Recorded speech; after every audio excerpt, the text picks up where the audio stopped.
Hello students, આજના વિડીયોમાં આપણે વાત કરવી છે જીટીયુના ઇન્ફોર્મેશન ટેકનોલોજી બ્રાન્ચના સેમેસ્ટર 6ની.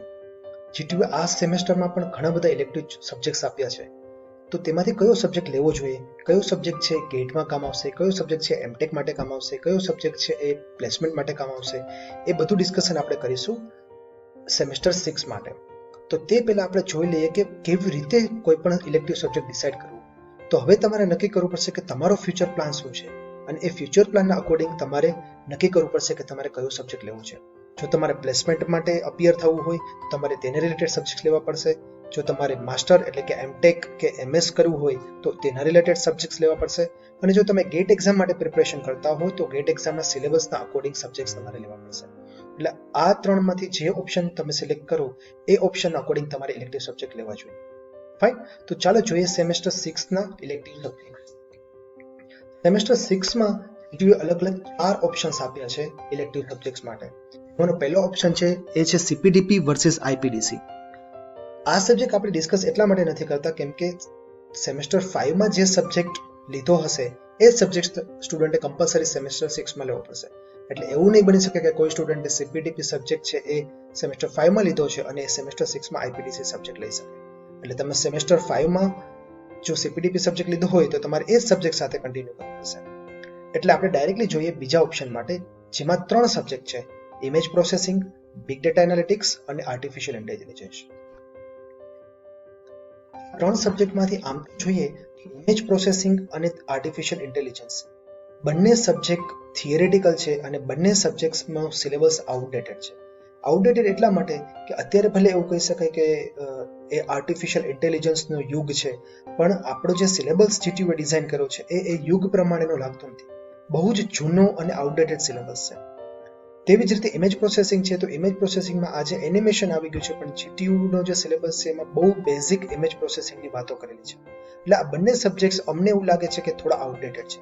તેની સામે જે ત્રીજો ઓપ્શન આપેલો છે એ છે બિગ ડેટા એનાલિટિક્સ. એ સબ્જેક્ટનો સિલેબસ પણ અપડેટેડ છે.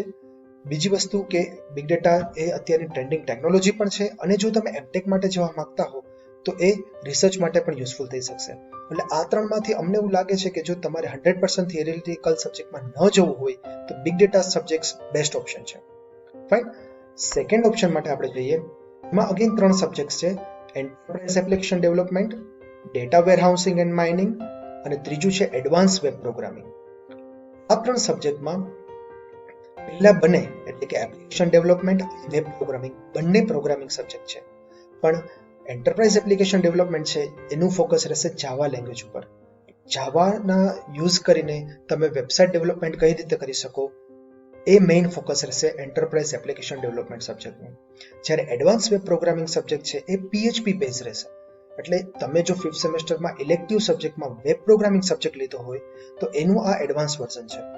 એટલે 5th સેમેસ્ટરમાં તમે જાવાસ્ક્રિપ્ટ, સીએસએસ, એચટીએમએલ અને પીએચપી ભણ્યા હતા. હવે એનાથી આગળ એન્ગ્યુલર જેએસ, નોડ જેએસ એ બધા ટોપિક્સ હવે આ સબ્જેક્ટમાં આવશે. અને આ બધા ટોપિક અત્યારે એકદમ ટ્રેન્ડિંગ કહી શકાય કે જે કંપનીમાં પણ યુઝ થાય છે. તો પ્લેસમેન્ટ માટે તમારે જવું હોય તો તમારે 100% એડવાન્સ વેબ પ્રોગ્રામિંગ સબ્જેક્ટ લેવું જોઈએ. અને તમે જો જાવા ફિલ્ડ પકડ્યું હોય અને તમને જાવા લેંગ્વેજમાં કોન્ફિડન્સ હોય તો તમારે એન્ટરપ્રાઇઝ એપ્લિકેશન ડેવલપમેન્ટ સબ્જેક્ટમાં જવું જોઈએ. પણ આ બંનેમાંથી એક પણ પ્રોગ્રામિંગ સબ્જેક્ટ હોય તમારે નથી લેવું અને તમારે ખાલી થિયરેટિકલ સબ્જેક્ટમાં કોન્સન્ટ્રેટ કરવું છે તો તમારી પાસે બેસ્ટ ઓપ્શન રહેશે ડેટા વેરહાઉસિંગ અને માઇનિંગ. ડેટા વેરહાઉસિંગ અને માઇનિંગ સબ્જેક્ટ એ પહેલા તો થિયરેટિકલ સબ્જેક્ટ છે. બીજો એડવાન્ટેજ એ સબ્જેક્ટનો એ રહેશે કે એ સબ્જેક્ટમાં અલ્ગોરિધમ્સ આવશે.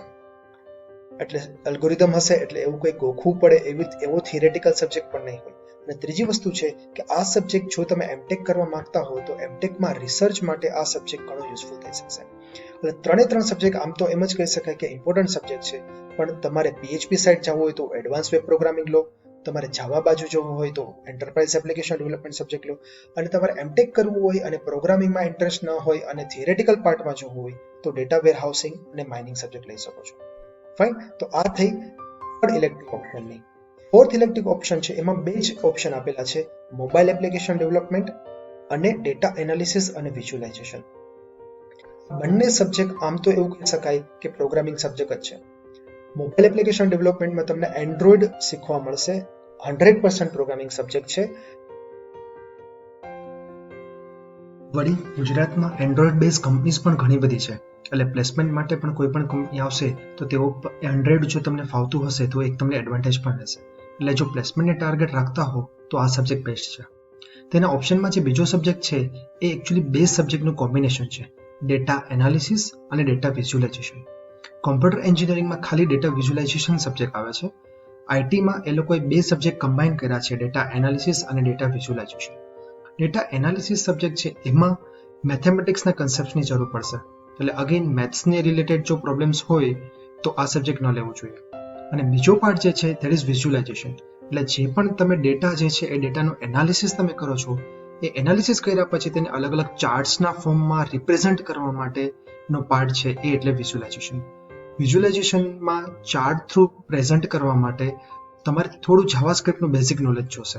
એટલે જો તમે 5th સેમેસ્ટરમાં વેબ પ્રોગ્રામિંગ સબ્જેક્ટ છે એ લીધેલો હોય તો એમાં એ બેઝિક નોલેજ જાવાસ્ક્રિપ્ટનું મળી જ ગયું હશે.